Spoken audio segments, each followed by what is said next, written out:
Jared Polin, FroKnowsPhoto.com, and right before we get into the quick tip, I want to remind you that the brand new I Shoot Raw denim shirt is now in store, or it's in the store, it's in stock, and it's not a denim shirt, it's still cotton, but it's the denim color I Shoot Raw that you guys asked for after you saw me wearing the one that I have. So it's in the store. Check out store.FroKnowsPhoto.com. Now on to your quick tip. So here we go, it's your quick tip time. And what is the quick tip for this week? Well, I want to tell you that you should be able to get the proper exposure in 3 photos. That's right, 3 shots, not even looking at the meter, only looking at the screen, which I know breaks a lot of the rules that a lot of people talk about, but I want you to feel comfortable with understanding what light is and how to make changes based on what happens in the light. Is it bright? Is it dark? Do you need a fast ISO? Sorry, a high ISO, a fast shutter? Open the aperture. What do you need to do? So as an experiment, I'm going to take 3 photos. I'm going to shoot RAW plus JPEG. I'm going to let you see what the exports look like as I take them so that you can see that I'm going to get the proper exposure out here without even looking at the meter. And I know that the back of the screen isn't the best representation, but I want to tell you that if you get it very, very close to looking good on here and you're shooting RAW, well then you're going to be better off when you get it into the computer, because that's really what it's all about, is trying to understand lighting. Now I know that, I say this all the time too, that if you get, let's say, if you don't understand your exposures and you have the wrong exposure, but you captured the moment, that's all I care about. I care about the moment being captured. But in this case, for this scenario, we're gonna guess it. We're gonna guess the first shot, then from there determine what we should do to the shot, take another one, and then determine from there, and by the third one, we should have the proper exposure, at least based on the screen, without looking at the meter. The reason I do this is because I want you to not even worry about the meter for the time being, because I think if you understand lighting and what to do based on the lighting situation, then you can fully understand what the meter does and use it to your advantage. So let's take a couple of test shots. We'll just shoot down this way into the park and past the camera. So we've got a Nikon D3200, doesn't really matter what we have. I'm just going to pick some settings. Right now, 400 ISO, 1/60th of a second, f2.2. And here we go, let's take a shot, boom. And as we look at it, it is really, really bright. Now, what do we need to do when the image is bright? What do we need to do? You could drop your ISO, we could speed up our shutter speed, we could cut down on the amount of light. So what I want to do here, being that I was at f2.2, I want to bump the aperture higher. We're going to go to, say, f5. Let's go to f5. That's going to cut back on the amount of light going in. Let's take this picture. Boom. Let's look at it again. And that's pretty darn close.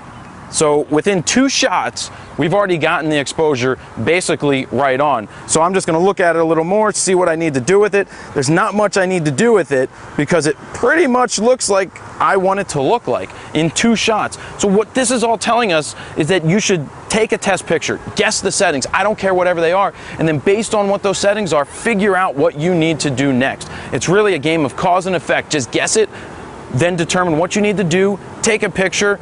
If you need to guess it again, or you need to tweak it again to get to that 3rd shot where I said you should get it right by, well then go ahead and do that. Now I did all this without even setting up before and testing out what the image looked like because I just wanted to guess the settings. So that's a quick tip. Just guess the settings, then look at the picture, determine what you need to do to get the proper exposure, and you should be able to get the proper exposure in 3 shots. There you have it. That's a quick tip.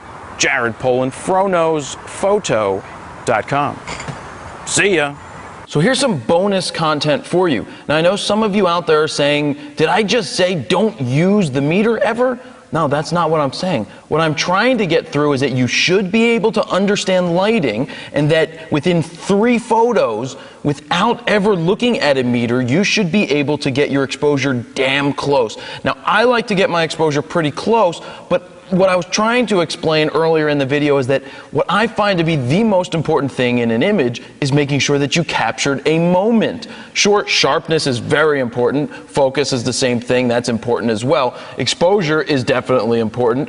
But when you're first starting out, if you can see the moment and capture it, then I don't worry too much about the exposure being wrong, because I go back to when I first started shooting hockey with film with a Canon EOS Elan and a very slow 100 to 300 5.6, and I was taking pictures and they were dark as could be, but the moment was captured. You could see that there was something there, that the moments, the times that I pressed the shutter were the right times. And nowadays, with the RAW file, I am going to show you, just as an example here, the first picture that I took where the exposure is just off, that we're going to bring it back. And that's what I'm trying to get across to you, that if your exposures are close, or that you're guessing the settings and you start to understand what lighting should be, the cause and effect to get to where you could get to an image within 3 shots, which I did it within 2 in this test, that, you know, if you're darn close, if you get it darn close and you're shooting RAW, you can bring it back. I don't expect everybody to be perfect, and I don't even get my exposures perfect every time, but I get them damn close, and that's what it's about. I worry about capturing that moment, and then I tweak this RAW file just like I did with my film in the darkroom to print the image the way that I would want to print it. Don't forget, photography doesn't stop when you press that button.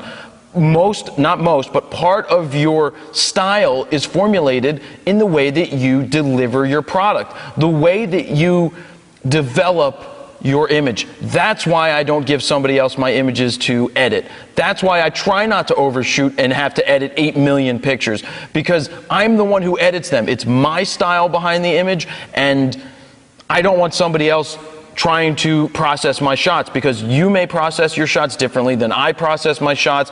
And you know what? Clients are coming to me because of my style. Yes, I punch my black and whites up and I make them extremely punchy and contrasty, and I clip my black levels. But you know what? I've been doing that since college, and actually since high school, pumping the contrast, because that's my style. That's what works for me. That may not work for you, but whatever works for you, works for you. So now, let's go in and look at this RAW file and just show you that it was off. It was just off. Look at it. It's bright. It's gone. Sure, the camera looks okay right here, but it's not as good as it could be. But I just want to drag the exposure back and go look at that. Voila. You have a RAW file. You just made an image really good. There you have it. There's the second shot that I took right there. There's the first shot that I took, and even if I wanted to just tweak it even more, make it more warm, there we go, it's more warm. Do we want the shadows? Do we want the camera to come out a little bit more? Look, it just came out. Boom. Some black levels. Boom. And let's just tweak the exposure just a little bit more. It was overcast. That's where it started. That's where it finished. And I'm just making the point that, look, get your exposures close, but capture that moment that is really important. Worry about capturing that moment. You're going to discover how to understand light as you become a better photographer, and the more you shoot, the better you're going to get. And this just shows you that you can take that file that we just guessed the settings for the first time and still save it. So if you worry about getting the right composition and you worry about capturing that moment, exposure is going to follow along. Just play the game of guessing the exposure. Don't worry too much about the meter. I'm sure it's very important to understand it, but I'm just getting the point across that, look, you can be your own light meter. You can tweak it whichever way that you want, because you get it. Understand the light, then you can use the meter, the spot meter, and all of these things to try to tweak your images in the camera from there. But remember, you can shoot RAW, get it close, and we can bring it back. There you have it. I'm just going to sign off again. Jared Polin, FroKnowsPhoto.com. See ya.